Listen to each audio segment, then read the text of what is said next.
बोलो राधे राधे। जय श्री कृष्ण। आपका दिन मंगलमय हो। कान्हा जी आप पर सदैव कृपा बनाए रखें। एक बुढ़िया माई थी, मिट्टी के गणेश जी की पूजा करती थी। रोज बनाए रोज गल जाए। एक सेठ का मकान बन रहा था। वो बोली पत्थर का गणेश बना दो। मिस्त्री बोले जितने में हम तेरा पत्थर का गणेश खड़े करेंगे उतने में तो अपनी दीवार न चिन लेंगे। बुढ़िया बोली राम करे तुम्हारी दीवार टेढ़ी हो जाए।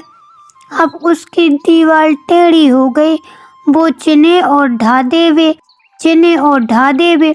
इस तरह करते करते शाम हो गई। शाम को सेठ आया। उसने कहा आज कुछ भी नहीं किया। वो कहने लगे एक बुढ़िया आई थी, वो कह रही थी मेरा पत्थर का गणेश गढ़ दो। हमने नहीं गढ़ा तो उसने कहा तुम्हारी दीवार टेढ़ी हो जाए। तब से दीवार सीधी नहीं बन रही है।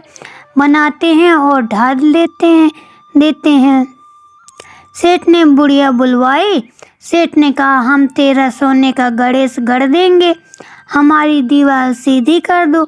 सेठ ने बुढ़िया को सोने का गणेश गढ़ा दिया।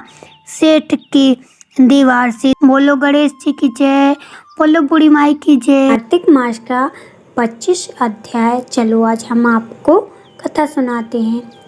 तीर्थ में दान और व्रत आदि सत्कर्म करने से मनुष्य के पाप नष्ट हो जाते हैं, परंतु तू तो प्रेत के शरीर में है, अतः उन कर्मों को करने की अधिकारिणी नहीं है। इसलिए मैंने जन्म से लेकर अब तक जो कार्तिक का व्रत किया है उसके पुण्य का आधा भाग मैं तुझे देता हूँ। तू उसी से सद्गति को प्राप्त हो जा। इस प्रकार कहकर धर्मदत्त ने दुष्ट राक्षस मंत्र का श्रवण करते हुए तुलसी मिश्रित जल से ज्यों ही उसका अवशेष किया, त्यों ही वह प्रेत योनि से मुक्त होकर प्रज्वलित अग्नि शिखा के समान तेजस्वी एवं दिव्य रूप धारणी देवी हो गई और सौंदर्य में लक्ष्मी जी की समानता करने लगी। तदनंतर उसने भूमि पर दंड की भांति गिरकर ब्राह्मण देवता को प्रणाम किया और हर्षित होकर गदगद वाणी में कहा, हे ध्वज श्रेष्ठ, आपके प्रसाद से आज मैं इस नरक से छुटकारा पा गई हूँ। तो आप पाप के समुद्र में डूब रही थी और आप मेरे लिए नौका के समान हो गए हैं। वह इस प्रकार ब्राह्मण से कह रही थी कि आकाश से एक दिव्य विमान उतरता दिखाई दिया है। वह अत्यंत प्रकाशमान एवं विष्णु रूपधारी पार्षदों से युक्त था। विमान के द्वार पर खड़े हुए पुण्यशील और सुशील ने उस देवी को उठाकर श्रेष्ठ विमान पर चढ़ा दिया।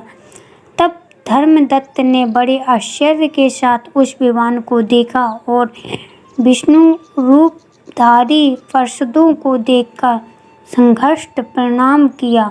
पुण्यशील और सुशील ने प्रणाम करने वाले ब्राह्मण को उठाया और उनकी सराहना करते हुए कहा, हे ध्वज श्रेष्ठ, तुम्हें साधुवाद है, क्योंकि तुम सदैव भगवान विष्णु के भजन में तत्पर रहते हो, दीनों पर दया करते हो, सर्वज्ञ हो तथा भगवान विष्णु के व्रत का पालन करते हो। तुमने बचपन से लेकर अब तक जो कार्तिक व्रत का अनुष्ठान किया है उसके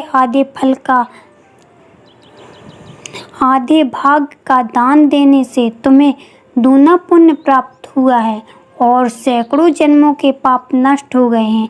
अब यह वैकुंठ धाम में ले जाई जा रही है।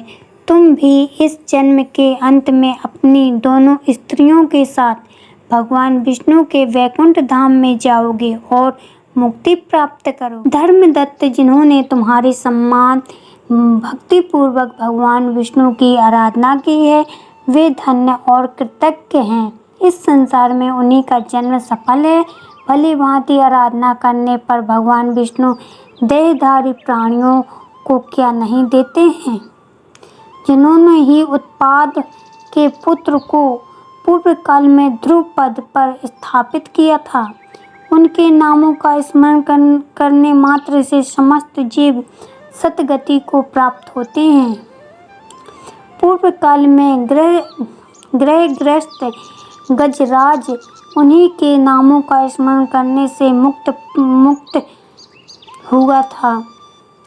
तुमने जन्म से लेकर जो भगवान विष्णु को संतुष्ट करने वाले कार्तिक व्रत का अनुष्ठान किया है, उससे बढ़कर न यज्ञ है, न दान और न ही तीर्थ है। विप्रवर, तुम धन्य हो, क्योंकि तुमने सतगुरु भगवान विष्णु को प्रसन्न करने वाला कार्तिक व्रत किया है, जिसके आधे भाग के फल को पाकर यह स्त्री हमारे साथ भगवान लोक में जा रही है। बोलो विष्णु भगवान की जय, बोलो कान्हा जी की जय। कथा समाप्त हुई।